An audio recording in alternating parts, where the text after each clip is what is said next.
Bismillahirrahmanirrahim. Assalamu alaikum. This is Danish Tabassum and I teach business. This is Business Growth A2 Part 4.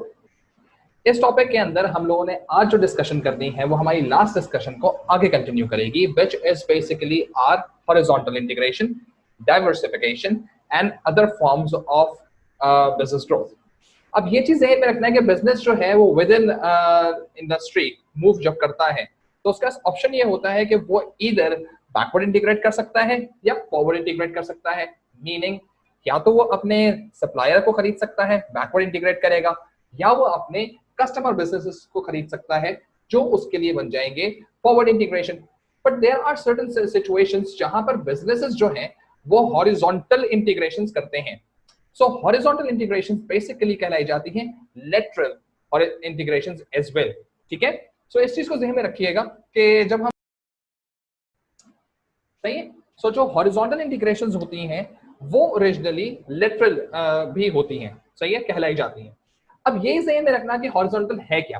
For example अगर हमारे पास मैंने एक random एक supply chain बनाई है, ठीक है। अब ये सप्लाई चेन कह क्या रही है, S1 M1 को बेच रहा है, S2 भी M1 को बेच रहा है, ठीक है, और S2 जो है वो M2 को भी बेचता है। मीनिंग M2 इस वक्त जो है वो दो जगहों से M2 जो है वो अपना सिर्फ और सिर्फ S2 से अपना जो सप्लाईज है वो हासिल कर रहे हैं, और जहां पर आपका M1 है वो एक वक्त में S1 से भी ले रहा है और S2 से भी ले रहा है, ठीक है। सिमिलरली M1 जो है जब वो आगे होलसेलर्स को बेच रहा है तो वो बेसिकली W1 और W2 को बेच रहा है, वेयर एज M2 जो है वो वेयरहाउसर 2, होलसेलर 2, होलसेलर 3 एंड होलसेलर 4 को बेच रहा है। एंड सिमिलरली रिटेल 1 इन दोनों से खरीद रही है, जबकि रिटेल 2 जो है वो इन सब से खरीद रही है, ठीक है।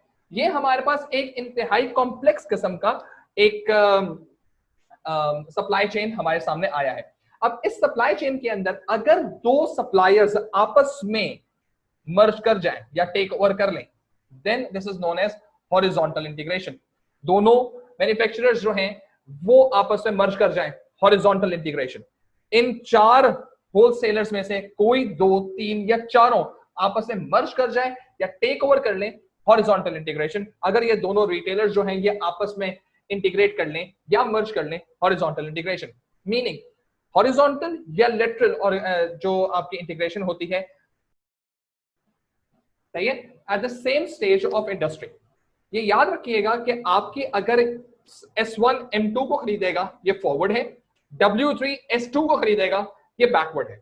लेकिन अगर दो सप्लायर्स आपस में एक दूसरे को खरीद लेते हैं, this is known as horizontal. या दो वेयरहाउसर्स या होलसेलर्स या डिस्ट्रीब्यूटर्स या रिटेलर्स आपस में एक दूसरे को सेम स्टेज पे खरीद लेते हैं, this is known as horizontal integration. अब बिजनेसेस को इस हॉरिजॉन्टल इंटीग्रेशन का फायदा क्या होता है, सही है। और अगर हम लोग ये बात करें कि हॉरिजॉन्टल इंटीग्रेशन करना इतना जरूरी है, तो what are the major advantages of horizontal integration? So these are the basic advantages of horizontal integration, ठीक है। सो अब ये चीज ध्यान में रखिएगा कि सबसे पहला जो एडवांटेज है that is basically they will have bigger customer base. अब बिगर कस्टमर बेस का मतलब क्या? जब कभी भी बिजनेस दो सेम स्टेज पर होंगे, हर एक का अपना अपना कस्टमर बेस होगा, और ये कस्टमर्स जो हैं ये बेसिकली जब ऐसे as soon as the merger happens और as soon as take over happens, तो ये किसी एक कंपनी या जॉइंट कंपनीज के दरमियान में आ जाएंगे, के पास आ जाएंगे, and that is the reason where they will have greater customer base. जब ज्यादा कस्टमर बेस होगा, so basically now they can influence more. For example अगर मैं कहता हूं फर्म ए जो है उसके 100 कस्टमर्स हैं, ठीक है, और फर्म बी के जो हैं वो 70 कस्टमर्स हैं, ठीक। अब as soon as A takes over B, जो आपकी कंपनी ए है, अब इस ए कंपनी के टोटल कितने कस्टमर्स हो गए? 170 कस्टमर्स, सही है। Now company have more customers than the starting point, और जब ये चीज आपके पास आनी शुरू होगी तो now they have more people to convince and more people available to influence other people. Customer base बढ़ जाती है। As soon as customer base बढ़ती है, आपकी पब्लिसिटी बढ़ती है। एज सून एज आपकी पब्लिसिटी बढ़ती है, you have more people to talk about your product, more satisfied customers if you maintain your quality. And similarly, as soon as this particular thing happens, your sales, your profit share, dominance, and your say in the market becomes credible. ठीक है? बिल्कुल इसी तरह से जो हम दूसरी चीज के बारे में जाते हैं, this is about this is the advantage. ठीक है?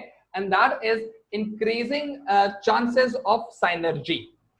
Synergy का बेसिक मतलब क्या है कि अगर आपकी दो कंपनीज हैं और वो दोनों कंपनीज अपना अपना आउटपुट बना रही हैं, और अगर उनके आफ्टर मर्जर या आफ्टर टेक ओवर अगर उसमें ज्यादा आउटपुट जनरेट हुआ, मीनिंग अगर एक कंपनी जो है, फॉर एग्जांपल अगर मैं बात करूं, एक्स कंपनी जो है वो फॉर एग्जांपल 50 यूनिट्स बना रही है, सही है, और वाई कंपनी जो है वो 60 यूनिट्स बना रही है, ठीक है,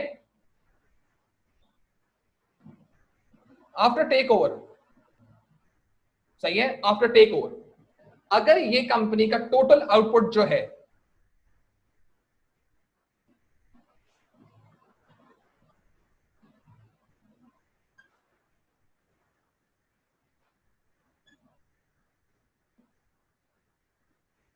इट इज ग्रेटर देन 110, अगर ये 110 यूनिट से ज्यादा हो गया, then this particular takeover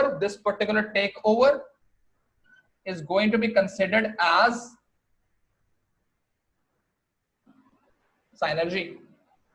ठीक है? सो ये चीज ध्यान में रखना कि जब कभी हम बात करते हैं इन टर्म्स ऑफ बिजनेस के लिहाज से, सो बहुत जरूरी ये चीज होती है कि बिजनेसेस को जब साइनर्जी की बात करनी होती है तो बहुत देखभाल के बात करते हैं। सिंस ये जरा इंटीग्रेशन के ऊपर आ रहा है, तो ये मैं वर्ड इंटीग्रेशन जो है ये थोड़ी देर के लिए मिटा रहा हूं ताकि आपको चीज, तो ये टेक ओवर है, ये आपका साइनर्जी बन गया। अब ये ज़हन में रखना कि ये जो साइनर्जी है, the synergy is thoroughly theoretical. ये थ्योरेटिकल है, रियलिटी में ऐसा होता नहीं है, क्योंकि अगर एक्स और वाई आपस में मर्ज या टेक ओवर एक दूसरे को करते हैं, कोई भी एक दूसरे को करता है, याद रखना इनके कोई अपनी पर्सनल कुछ इश्यूज होंगे, और वो इश्यूज जो हैं वो basically diseconomies of scale लेकर आते हैं। तो as soon as the take over happens, it's very impossible, it's quite impossible या नियर टू इम्पॉसिबल चीज हो जाती है कि जो रिजल्टेंट ऑफ टेक ओवर या मर्जर बिकम्स साइनर्जी, ठीक है। लेकिन सिंस दोनों, अभी हम हॉरिजॉन्टल इंटीग्रेशन पढ़ रहे हैं, सिंस दोनों फर्म्स जो हैं ये सेम स्टेज पर होती हैं, they both know how to operate and what could be the major mess या problems within a company, क्योंकि वो अपनी एक इंडस्ट्री के अंदर एक स्टेज पे रहते हैं, तो उस स्टेज के लिहाज से they know how to communicate, सही है, and how to resolve issues. So before this merger या this take over happens, they try to resolve as many issues as they can just to get synergy.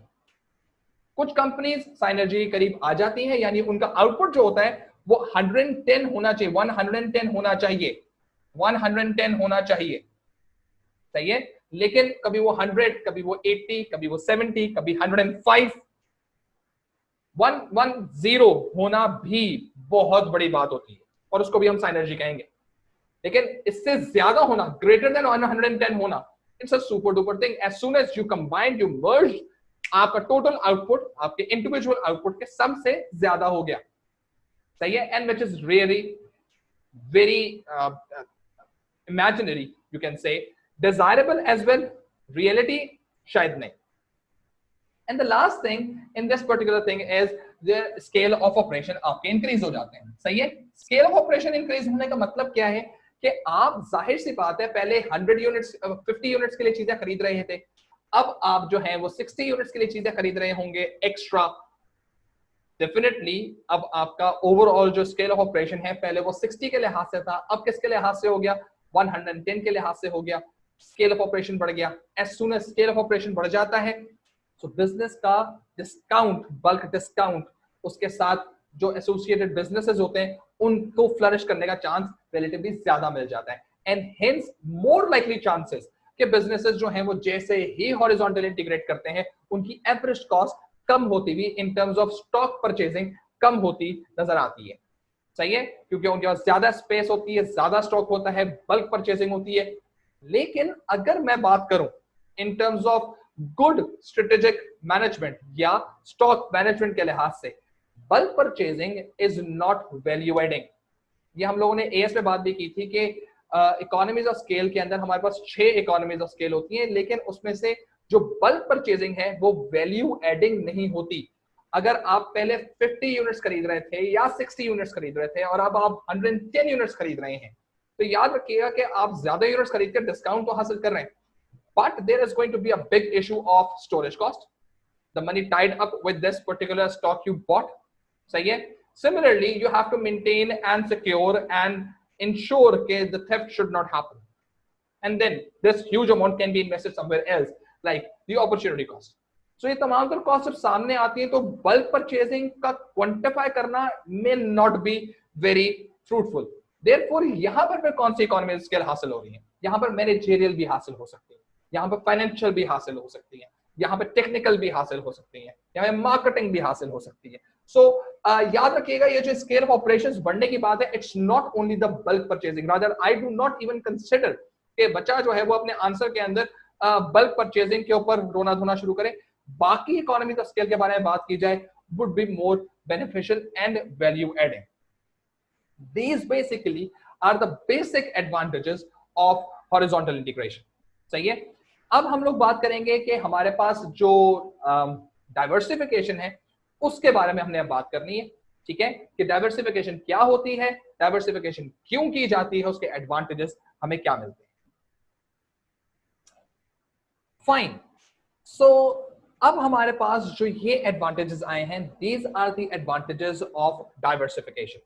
Diversification is also known as conglomerate. ठीक है, ठीक है। So these are basically the advantages of क्या नाम है इसका, diversification। ठीक है। So ये एडवांटेजेस आ गए। अब डाइवर्सिफिकेशन के एडवांटेजेस क्या क्या हो सकते हैं? डाइवर्सिफिकेशन है क्या? भले आप हॉरिजॉन्टल इंटीग्रेट करें, भले आप बैकवर्ड इंटीग्रेट करें, भले आप फॉरवर्ड इंटीग्रेट करें, अगर इस इंटीग्रेशन के अंदर आपकी इंडस्ट्री चेंज हो रही है, ठीक है, then this is known as diversification. For example, अगर मैं बात करता हूं कि ये मेरा सप्लायर 1 है, सही है, ये बेसिकली मैन्युफैक्चरर 1 को बेच रहा है, मैन्युफैक्चरर 1 जो है वो डिस्ट्रीब्यूटर 1 को बेच रहा है, डिस्ट्रीब्यूटर 1 जो है वो होलसेलर 1 को बेच रहा है, और होलसेलर 1 जो है ये हमारे पास रिटेलर 1 को बेच रहे हैं। सही है। इसी तरह से हमारे पास एक और इंडस्ट्री है, उस इंडस्ट्री के अंदर हमारे पास जो कुछ लोग एग्जिस्ट कर रहे हैं वो ओरिजिनली S2, सही है, वो M2 को बेच रहा है, M2 जो है वो D2 को बेच रहा है, D2 जो है वो W2 को बेच रहा है, और W2 जो है वो R2 को बेच रहा है। सही। So if this is so happening, so अब ये चीज ध्यान में रखना कि ये जो आपके पास दो डिफरेंट इंडस्ट्रीज हैं, अगर ये दोनों सेम इंडस्ट्रीज होती तो होता ये कि S1 अगर S2 के साथ मर्ज कर रहा होता, S1 S2 के साथ मर्ज करता, तो ये हमारे पास हॉरिजॉन्टल होता। लेकिन सिंस ये दो डिफरेंट इंडस्ट्रीज हैं, देयरफॉर ये हॉरिजॉन्टल नहीं रहा, ये क्या बन गया आपके पास, कंग्लोमरेट बन गया। अगर S1 M1 को खरीदता है तो ये वर्टिकल फॉरवर्ड है, लेकिन अगर S1 M2 को खरीदता है तो अब ये फॉरवर्ड नहीं रहा है, क्योंकि as soon as S1 buying M2 और M2 is in another industry, therefore S1 अगर M2 को खरीदेगा तो ये फॉरवर्ड इंटीग्रेशन नहीं रही, ये अब क्या बन गया, कंग्लोमरेट बन गया। बिल्कुल इसी तरह से अगर D2 जो है वो D1 को खरीद ले, D2 D1 को खरीद ले, तो ये हॉरिजॉन्टल नहीं है, ये कंग्लोमरेट है, ये डाइवर्सिफिकेशन है। क्यों? D1 और D2 दो डिफरेंट इंडस्ट्रीज में एग्जिस्ट कर रहे हैं, लगता है ऐसे सेम स्टेज पर है, हॉरिजॉन्टल है, लेकिन पॉसिबल नहीं है। बिल्कुल इसी तरह से अगर R2 D2 को खरीद लेता है, तो सिंस ये दोनों सेम इंडस्ट्री के अंदर हैं, देयरफॉर इट इज बैकवर्ड। लेकिन अगर R2 D1 को खरीदता है, as soon as industry changes, so there is going to be the diversification thing happening. So ये चीज ध्यान में रखना कि जब कभी भी हम लोग बात करते हैं, ये हमारे पास इंडस्ट्री 1 है, सही है, और ये हमारे पास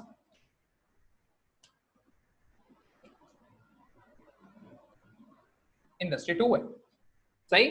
अगर हम लोग बात करते हैं इन टर्म्स ऑफ इंडस्ट्रीज के लिहाज से, सो अगर S1 एंड S2 की बात की जा रही है, अगर S1 और S2 की बात की जा रही है, S1 S2 की बात की जा रही है, ठीक है, ये हॉरिजॉन्टल नहीं है, ये क्या बन जाएगा, फॉरेन सेपरेट से क्या बन जाएगा, डाइवर्सिफिकेशन बन जाएगा, ठीक है। लेकिन अगर कहा जा रहा है कि M1 जो है वो D1 को खरीद रहा है, M1 D1 को खरीद रहा है, सही है, so this is going to be vertical forward integration, सही है। अगर कहा जा रहा है कि D2 जो है वो R2 को खरीद रहा है, D2 R2 को खरीद रहा है, सही है, this is also known as vertical forward integration, ठीक। अगर कहा जा रहा है कि M2 जो है वो S2 को खरीद रहा है, M2 S2 को खरीद रहा है, पीछे जा रहा है, ठीक है, बना दिया जाएगा वर्टिकल बैकवर्ड इंटीग्रेशन। क्यों? क्योंकि दोनों अभी तक सेम इंडस्ट्री में। लेकिन अगर M2 S1 को खरीदे, M2 S1 को खरीदे तो जहां ये भी पीछे रहे, लेकिन सिंस इंडस्ट्री चेंज हो रही है, this is known as your diversification, ठीक है। सो ये याद रखिएगा कि हमारे पास अगर फॉर एग्जांपल W1 जो है वो R2 को खरीद ले, W1 R2 को खरीद रहा है, तो ये क्या चीज बन जाएगी, क्योंकि इंडस्ट्री चेंज हो रही है, this is also known as diversification. अब डाइवर्सिफिकेशन करने का फायदा क्या है? Why companies diversify? They want to spread risk, because किसी एक इंडस्ट्री में हर वक्त हर जगह पर उनको पैसे नहीं मिलते। फॉर एग्जांपल आजकल के हालात देखें तो जो आपके फूड चेन वगैरह हैं, जिन्होंने बड़े बड़े अपने रेस्टोरेंट्स बनाए हुए हैं, बेचारे वो बंद पड़े हैं, they need to diversify their operations, ठीक है। क्यों? There has to be a way, क्योंकि इस पर्टिकुलर मोमेंट पर आपकी जो इंडस्ट्री है इन टर्म्स ऑफ फूड, वो भी जाकर खाने वाली इंडस्ट्री जो है वो बहुत ज्यादा प्रॉफिटेबल नहीं है, सिर्फ टेक अवेज और डिलीवरी शुरू हो चुकी है। देयरफॉर जो सबसे पहली चीज जो स्टार्ट होती है, that is basically about the create a balance of for entries in different industries, सही है, कि आपके पास डिफरेंट एंटिटीज आपकी क्लियर हो जाएं कि डिफरेंट इंडस्ट्रीज में आप हैं, किसी एक इंडस्ट्री में आप होंगे एक तरह से, किसी दूसरी इंडस्ट्री में आपकी दूसरी एंटिटी एग्जिस्ट कर रही होगी, कभी एक इंडस्ट्री से आप अपने फायदा दूसरी इंडस्ट्री पे लेके जाएंगे। For example government of Pakistan कहती ये है कि हम लोग टैक्स रिलीफ दे रहे हैं, और वो टैक्स रिलीफ दे रही है इस इंडस्ट्री में, सही है, यहां पर उसे दे दिया टैक्स को रिलीफ दे दिया, टैक्स रिलीफ दे दिया, ठीक है। अब अगर मैं दोनों इंडस्ट्रीज में एग्जिस्ट कर रहा हूंगा, तो अब पर्टिकुलरली सिचुएशन क्या आई कि इंडस्ट्री 2 में रहते हुए मैं इंडस्ट्री 1 का टैक्स रिलीफ हासिल कर लूंगा, क्योंकि मैं वहां पर एग्जिस्ट कर रहा हूं, तो मेरी कॉस्ट कम हो सकती है। सेम गोस, जिस दिन इंडस्ट्री 2 में फायदा आएगा, वो तो मेरे साथ के दोस्त मेरे ले ही रहे होंगे, लेकिन मैं उस वक्त भी टैक्स डिस्काउंट हासिल कर रहा हूंगा।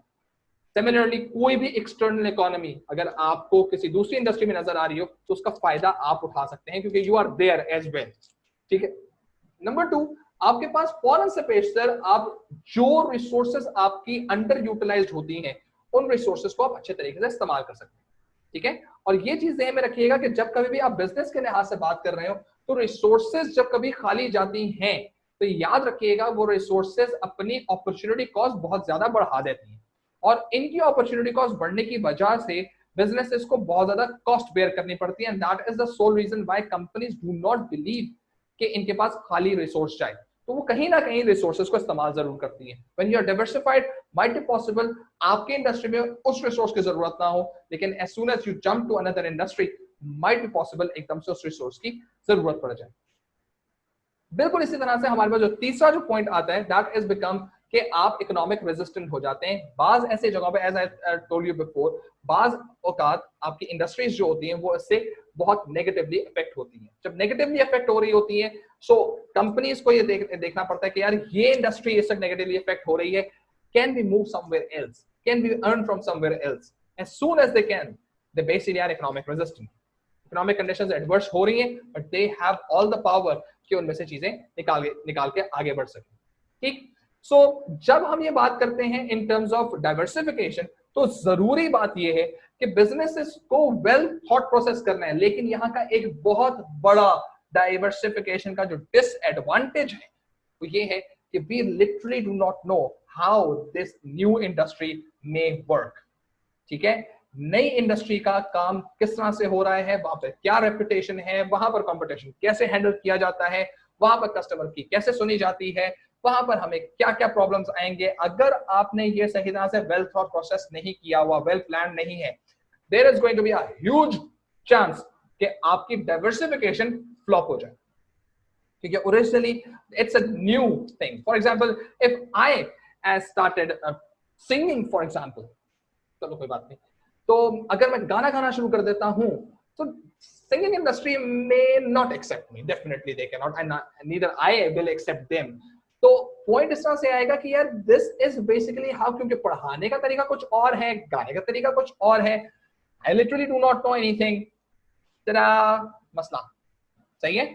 This is a diversification. So अब ये चीज ध्यान में रखना कि ये डाइवर्सिफिकेशन हो गई, हॉरिजॉन्टल हो गया, वर्टिकल हो गया, बैकवर्ड हो गया, फॉरवर्ड हो गया, सब हो गए. सारा खर्चा है, कंपनी खर्चा करती है, सही है. बट देयर आर कंडीशंस जब कंपनी चाहती है, they want to spend, they want to create value, they want to grow, but still they do not want to spend much money. What they must do, सही है. इस चीज को देखने के लिए हमारे पास अब कुछ अदर फॉर्म्स भी आएंगी. फॉर्म्स का मतलब क्या है, बिजनेस अपने आप को एक्सटेंड कर रहा है. तरीकेकार क्या है, तरीकेकार A vertical, backward, forward, B horizontal, C diversification. पैसा बहुत ज्यादा खर्च हो रहा है, नहीं है पैसा हमारे पास भाई इतना, क्या करें, क्या करेंगे. कुछ और फॉर्म्स भी हैं और उन फॉर्म्स के बारे में अब हम बात करना शुरू करेंगे. ओके, सो अब हमारे पास जो चीजें हैं उस पे हम लोगों ने ये बात कर ली कि ये तमाम तर हमारे पास डाइवर्सिफिकेशन के फायदे थे. अब हमारे पास कुछ और तरीके भी हैं जिनके थ्रू अब हम लोग काम करना शुरू करेंगे. And these are basically the other forms of business growth. सही है. ये बिजनेस ग्रोथ के जो हमारे पास पांच जो हैं हमारे पास जो चीजें आई हैं, ये भी तरीके हैं कि बिजनेसेस अपने आप को ग्रो करवा सकता है. ठीक है, और इनमें हमारे पास ये जो पहला हमारे पास है, दिस इज बेसिकली RAS का टॉपिक. सही है, फ्रेंचाइजिंग. पूरा हम लोगों ने फ्रेंचाइजिंग में पढ़ा हुआ है. ठीक है, बिल्कुल इसी तरह से ये जो हमारे पास ज्वाइंट वेंचर है, ये हमारे पास पूरा का पूरा हमने AS में पढ़ा हुआ है. हल्की सी डिस्कशन इसकी ले लेंगे. कंपनी चाहती है ग्रो करना, कंपनी चाहती है दुकानें खोलना, कंपनी चाहती है अपनी दुकानें डिफरेंट एरियाज में खोलना. महंगा प्लान है. एक काम करते हैं, कंपनी जो है फौरन से बेहतर अपने आप को फ्रेंचाइज बनाकर, अपने आप को फ्रेंचाइजर बनाकर फ्रेंचाइज लॉन्च करनी शुरू करती है. फ्रेंचाइज लॉन्च करने से होगा क्या, आउटलेट्स खुलेंगी. लेकिन क्या आउटलेट्स आप ओन कर रहे हैं? नहीं, सिर्फ आपका नाम इस्तेमाल हो रहा है. आउटलेट कोई और इस्तेमाल कर रहा है, आउटलेट कोई और चला रहा है. सही है, लेकिन उसकी रॉयल्टी या रेवेन्यू जनरेशन में से कुछ हिस्सा आपको मिल रहा है. आपकी दुकान का आपकी दुकान की आउटलेट स्टार्ट हो गई, लेकिन आपको पैसा मिलना शुरू हो रहा है. आपने रिस्क लिया? नहीं. आपने किसी दुकान को खरीदा, टेक ओवर या मर्जर किया? नहीं. क्या बिजनेस ग्रोथ हो गई? यस. सही है, और उल्टा आपको पैसे मिल रहे हैं. याद रखिएगा, फ्रेंचाइजिंग हर जगह पर अवेलेबल नहीं हो सकती. ठीक है, बास जगहों पर आप फ्रेंचाइजिंग कर सकते हैं, बास जगहों पर आप फ्रेंचाइजिंग नहीं कर सकते. और जब आप फ्रेंचाइजिंग नहीं कर पाते तो there is going to be a big problem कि आपको पहले उस इंडस्ट्री की फ्रेंचाइजिंग कैटेगरी के अंदर आना पड़ता है, and then you can franchise yourself. For example, Pakistan के अंदर अगर फ्रेंचाइजेस की बात की जाए तो पिज्जा हट हो गया, KFC हो गया, मैकडॉनल्ड्स हो गया, लेकिन कोई एयरलाइन अपनी फ्रेंचाइज ओपन नहीं कर सकती. वो अपने ऑपरेशन सेट करेगा. ठीक है, कोई बैंक अपनी फ्रेंचाइज ओपन नहीं करेगा, वो अपनी ब्रांच ओपन करेगा. सही है, स्टील मिल्स अपनी को फ्रेंचाइज ओपन नहीं करेगी. सही है. इसी तरह से बिजनेसेस जो हैं वो अपने आउटलेट्स ओपन करने में बाज़ वक्त खुद आगे बढ़ते हैं. बाज़ वक्त कहते हैं KFC की तरह कि हमारे भाई एक तरीका है, एक फॉर्मूला है, इंग्रेडिएंट है, तरीका है काम करने का. अगर you can follow, you can have our name with your as far as your operations are concerned, but you have to follow us and you cannot bring anything new. कि जब आप KFC जाएंगे तो KFC जाकर you will have every single thing that KFC offers. लेकिन एकदम से एक बंदा सोचता है कि यार मुझे अपनी थोड़ी सी वेरिएशन लेकर भी आनी है. Is it possible in franchising? नहीं. मैं चाहता हूं कि मैं एक स्पोर्ट्स स्टोर खोलूं जहां पर स्पोर्ट्स वेयर पड़े हुए हों और उसमें मेरे पास एडिडास के जूते भी हों, शूज भी हों और उसकी मर्केंडाइज भी हो, मेरे पास नाइकी भी हो. लेकिन अगर मैं एक फ्रेंचाइज ओपन करता हूं एडिडास की या रीबॉक की या नाइकी की, तो मैं उसके अलावा किसी और के प्रोडक्ट नहीं रख सकता। इसी तरह से मैं क्या करूंगा, नंबर 2 पे आ जाऊंगा, दैट इज लाइसेंसिंग। लाइसेंसिंग के अंदर होता यह है कि कंपनीज एक से ज्यादा डिफरेंट कंपनीज के प्रोडक्ट्स को रखती हैं, लेकिन यहां पर याद रखना, जब कभी आप इसके बारे में बात कर रहे होते हैं लाइसेंसिंग के बारे में, तो यहां पर हमेशा याद रखना कि there is a limited range. सही है, ये लिमिटेड रेंज यहां पर गिवन होती है, यहां पर तो आपको टोटल रेंज मिल रही होती है।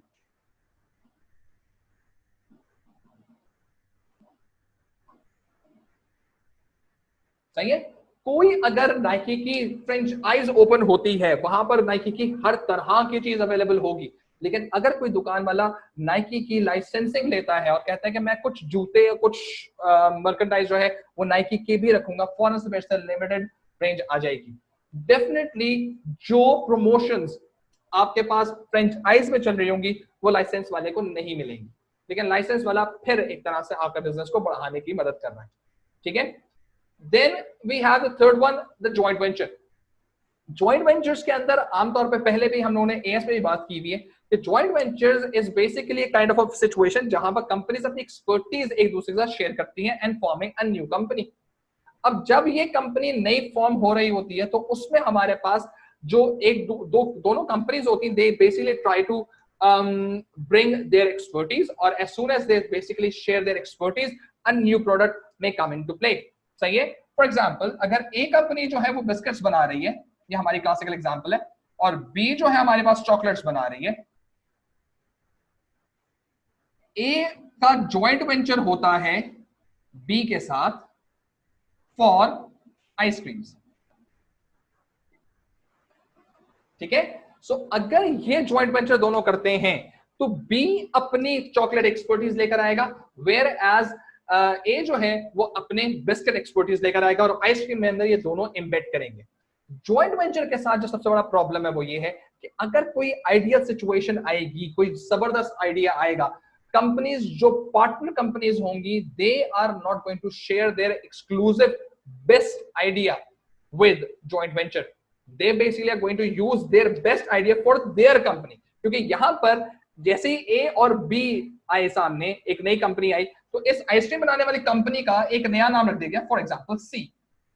सो ए बी ने अपनी आइडेंटिटी भी बचा ली और एक नए प्रोडक्ट की तरफ भी चले गए। रिलेटिवली कम पैसा लगा as compare to starting up their own ice cream या बिस्किट कंपनी, अपना खुद आइसक्रीम्स बनाना शुरू करे। ठीक है, सो ये वो चीजें हैं जिसकी वजह से कंपनीज जो हैं वो जॉइंट वेंचर के अंदर भी जाती हैं और जॉइंट वेंचर में जाकर तो काम भी करती हैं, लेकिन आमतौर पे joint ventures are underperformed units. सही है, why they are underperformed? Because A और बी की तरफ से जो रिसोर्सेज एलोकेट हो रही होती हैं, या ए और बी की तरफ से जो आइडियाज दिए जा रहे होते हैं, they are not the best ideas, they are basically second best ideas, क्योंकि जो बेस्ट आइडियाज और बेस्ट रिसोर्सेज होती हैं वो ये दोनों कंपनीज अपने इस्तेमाल में ले आती हैं। जो नेक्स्ट बेस्ट होती हैं वो किसके पास जाती हैं?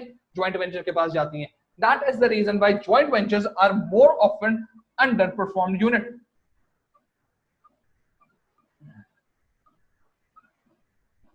सही है, ये अंडर परफॉर्म्ड होते हैं, and so the reason why जब कभी कंपनीज के अंदर ये चीजें आनी शुरू होती हैं, कुछ अरसे बाद जॉइंट वेंचर्स को कोई एक पार्टनर कंपनी खरीद लेती है, या इस सी कंपनी को कोई दूसरी कंपनी आकर टेक ओवर कर लेती है। सही है, लास्ट दो चीजें, before we move on to the last दो चीजें, ये याद रखिएगा कि बिजनेसेस दोस्ती करने के बहुत मूड में होते हैं। सही है, और अगर उनको ये प्लान पता चल जाए कि उनकी दोस्ती किस हद तक आगे जा सकती है, वो बिजनेसेस खरीदते नहीं है, फिर वो दोस्ती करके बैठ जाते हैं। Number 4, the long term explicit contract. Companies ठेके पर या कंपनीज प्लान करके एक दूसरे के साथ बड़े बड़े प्रोजेक्ट साइन करती हैं। Okay, so these long term explicit contracts हैं क्या चीजें? कंपनीज करती इस तरह से हैं कि कंपनीज अपने सप्लायर बिजनेसेस के साथ या अपने कस्टमर बिजनेसेस के साथ खरीदती नहीं है उनको, ना उनके साथ मर्ज करती है, ना जॉइंट वेंचर क्या कभी सोचती है। वो कहती है दोस्ती करते हैं यार, एक काम करते हैं, मैं तुम्हारे साथ जो हूं इतने साल का एक बड़ा वाला कॉन्ट्रैक्ट कर रहा हूं, हर साल तुमसे मैं इतने मिलियन यूनिट्स खरीदूंगा फॉर दिस मेनी ईयर्स। ठीक है, सो इससे सप्लायर बिजनेस को पता चलता है यार ये मेरे पास एक कस्टमर बिजनेस है जो अभी नहीं जाने वाला, ये सिर्फ वन टाइम बाइंग नहीं कर रहा, कि बेसिकली लॉन्ग टर्म मेरे साथ एक कॉन्ट्रैक्ट में आ गया है, so therefore I should be giving him some kind of favour. As soon as favour happens, your cost reduces, yeah, your potential revenue increases. As soon as your potential revenue increases, this is basically the reason why we go for business growth. ठीक है, सो ये चीज याद रखना कि long term expressive contracts time based होते हैं and purpose based होते हैं. सही है, time based and purpose based. किसी एक सर्टेन पर्पस के लिए आपने अपना लॉन्ग टर्म एक्सप्रेसिव कॉन्ट्रैक्ट किया हुआ होता है. ठीक है, दीज आर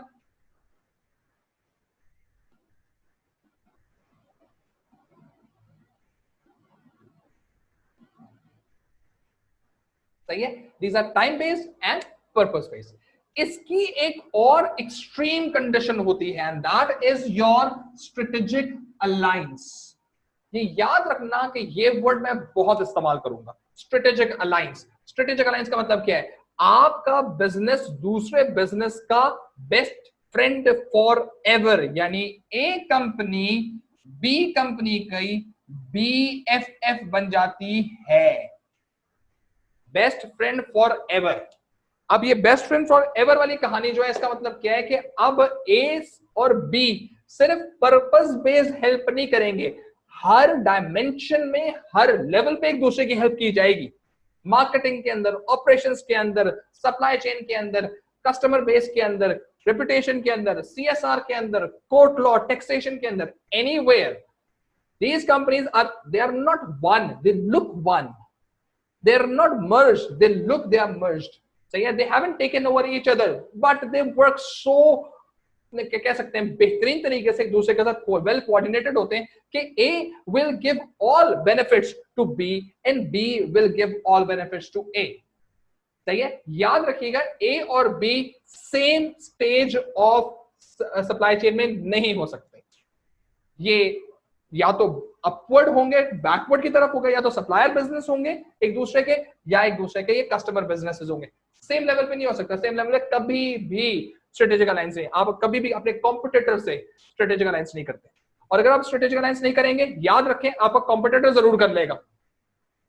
ठीक है, सो ये चीज ध्यान में रखना है कि कंपनीज जो हैं वो तमाम तरह, कभी वो वर्टिकल बैकवर्ड करती हैं, कभी वो वर्टिकल फॉरवर्ड करती हैं, कभी वो लॉन्ग टर्म एक्सप्रेसिव कॉन्ट्रैक्ट पे जाती हैं, कभी वो ज्वाइंट वेंचर करती हैं, कभी वो फ्रेंचाइजिंग करती हैं, कभी वो स्ट्रेटेजिक अलायंस करती हैं. हर वक्त कुछ ना कुछ करते रहते हैं सो दैट उसका बिजनेस ग्रोथ का काम जो है वो पूरा होता रहे एंड आहिस्ता आहिस्ता बिजनेस जो है वो ग्रो करता जाए. ठीक है, this is basically your business growth. और इस बिजनेस ग्रोथ के अंदर अब हमारे पास जितनी डिस्कशन थी वो हमने सारी कर ली है. So I hope you all understand this whole concept. If you have any queries you can write in the comment section and I'll be responding those. Thank you very much. Assalamu alaikum warahmatullah.